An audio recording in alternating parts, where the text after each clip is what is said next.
5 تا نکته خیلی مهم در خصوص نگهداری و طولانی‌تر کردن عمر گل‌ها برای دیزاین میزها که مطمئنم نمیدونستی.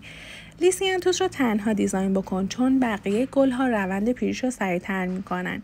روز رو با برگای زیاد دیزاین نکن چون باعث ایجاد باکتری تو آب و زودتر خراب شدنش میشه. لاله و فرزیا گل‌های همیشه تشنن و خوبه که ساقه‌شون همیشه داخل آب باشه. زمانی که گل خشک و گل تر رو با همدیگه برای دیزاین استفاده میکنی نباید خیلی چسبیده به هم باشن چون باعث میشه کپک بزنن. پنجمی هم توی کپشن بهت گفتم این میزم با کمک این جوجه دوتایی چیدیم. 5 تا نکته خیلی مهم در خصوص نگهداری و طولانی‌تر کردن عمر گل‌ها برای دیزاین میزها که مطمئنم نمیدونستی. لیسیانتوس رو تنها دیزاین بکن چون بقیه گل‌ها روند پیریش رو سریع‌تر میکنن.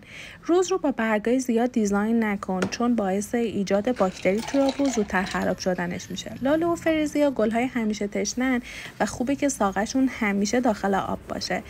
زمانی که گل خشک و گل تر رو با همدیگه برای دیزاین استفاده میکنی نباید خیلی چسبیده به هم باشن چون باعث میشه کپک بزنن.